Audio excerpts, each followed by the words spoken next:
Assalamu alaikum wa rahmatullah, brothers and sisters. In today's video, I am going to be showing you how you can recite Suratul Fatiha the best way. The way that it's fulfilling to recite the Holy Qur'an. But first of all, let me recite the Suratul Fatiha for you to hear.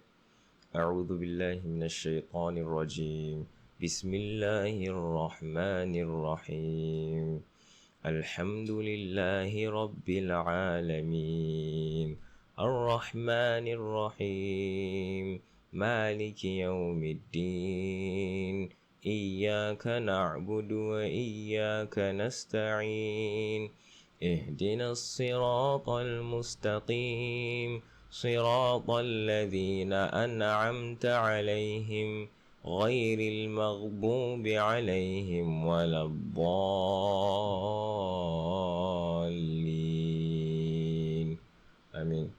MashaAllah. So, there are factors that are considered when it comes to reciting the Holy Quran. And first of all, we have to consider the huruf, the harf. Every single harf has a way it is being pronounced.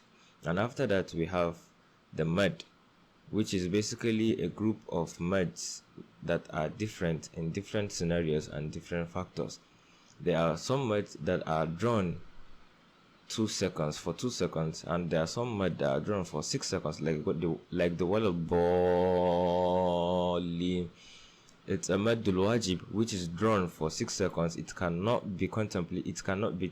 It cannot be tempered. It has to be 6 seconds. And there is maddun adil al-sukun, which is the mad that comes in the end of most of the ayahs. But let's start with Bismillah. Bismillahir Rahmanir Rahim.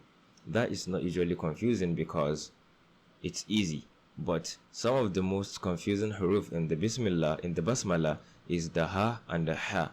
Majority of people usually tend to mistake the ha for the ha and the ha for the ha, which there are differences.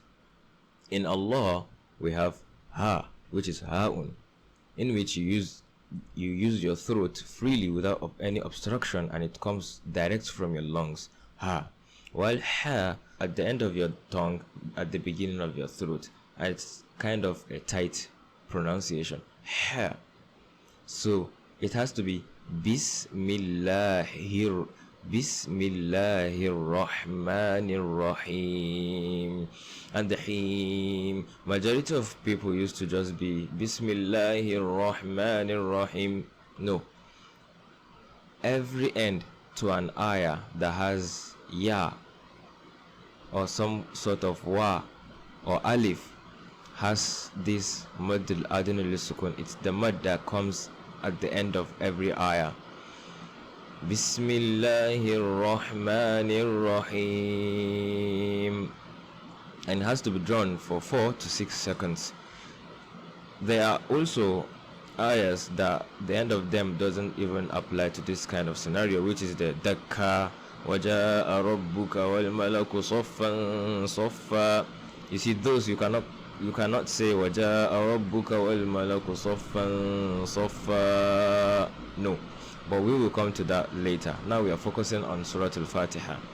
So after the Basmala, Alhamdulillahi Rabbil Alameen. Some of the things that get us confusing is the Ainun and the Alif. Ainun comes with more tension, which is ah, while Alif is more freely. Sorry, it is raining right now, that's why the background is somewhat noisy.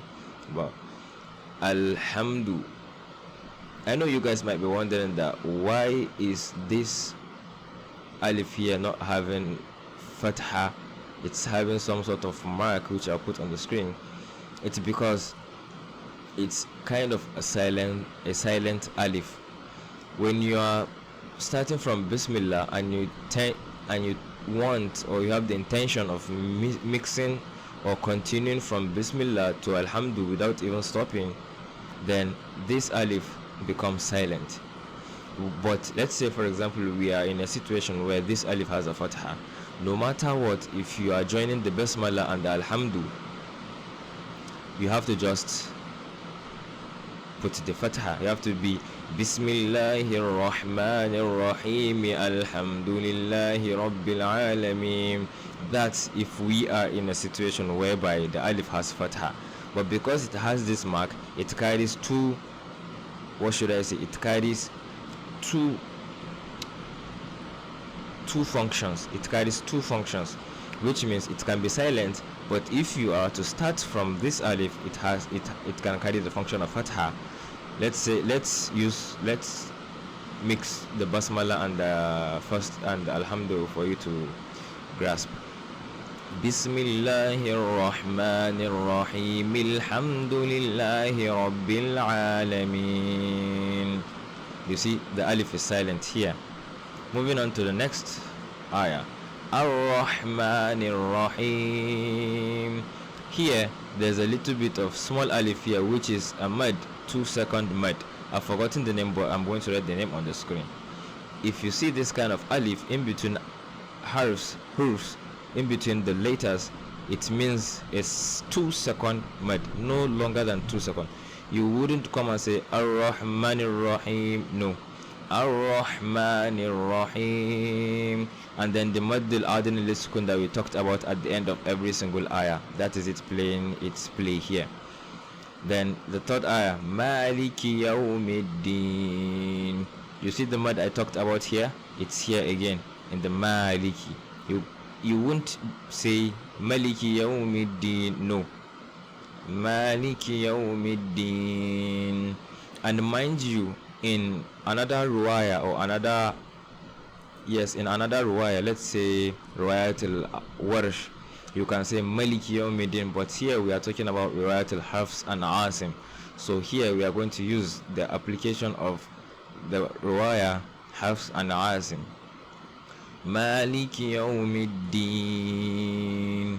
And if you guys know that this is shadda, a shadda, and what shadda basically means, for those of you that doesn't know, it means two things at the same time.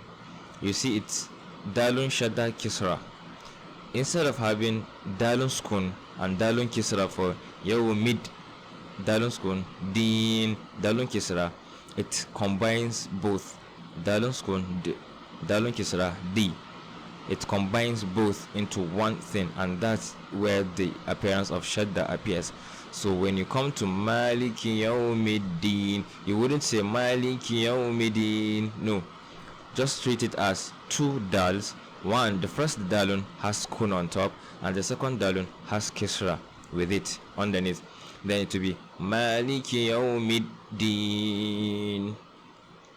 And then the next ayah, Iyyaka na'budu wa iyyaka nasta'in.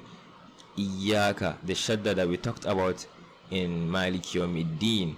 You wouldn't say Iyyaka. Iyyaka na'budu wa iyyaka nasta'in.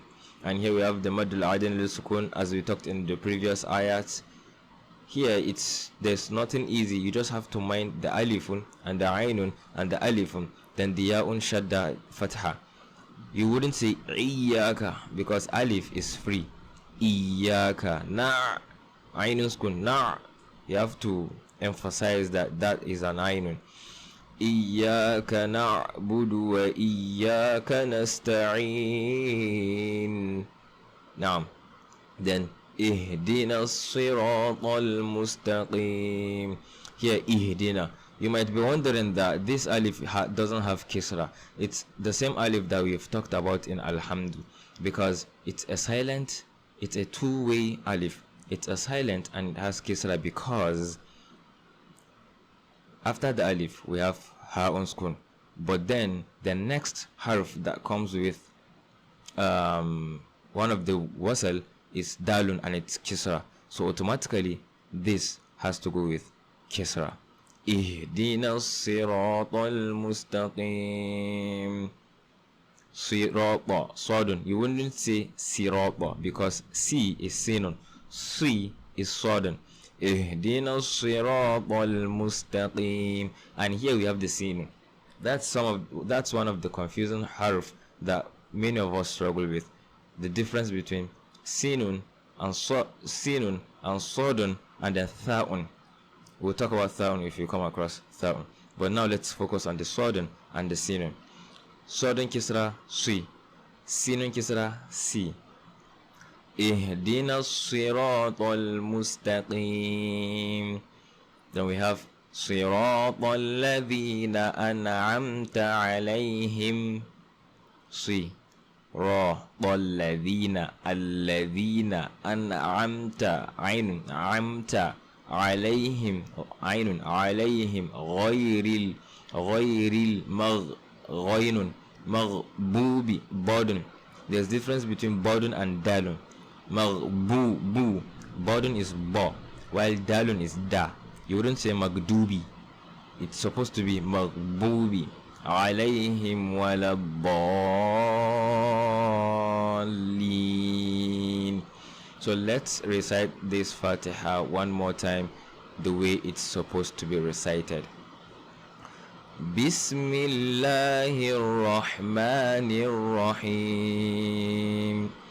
Alhamdulillahi Rabbil Alameen. Ar-Rahmanir Rahim. Maliki Yawmiddin. Iyyaka na'budu wa iyyaka nasta'in. Ihdina as-siratal mustaqim. Siratal ladhina an'amta alayhim. Ghayril maghdubi alayhim waladdallin. Ameen. So Alhamdulillah, that is the perfect way for you to recite Suratul Fatiha. Perfection is left for Allah. We all have our mistakes and weaknesses, but that is the best way for you to recite Suratul Fatiha. Thanks for watching, and I will catch you guys on the next video. Ma'assalam.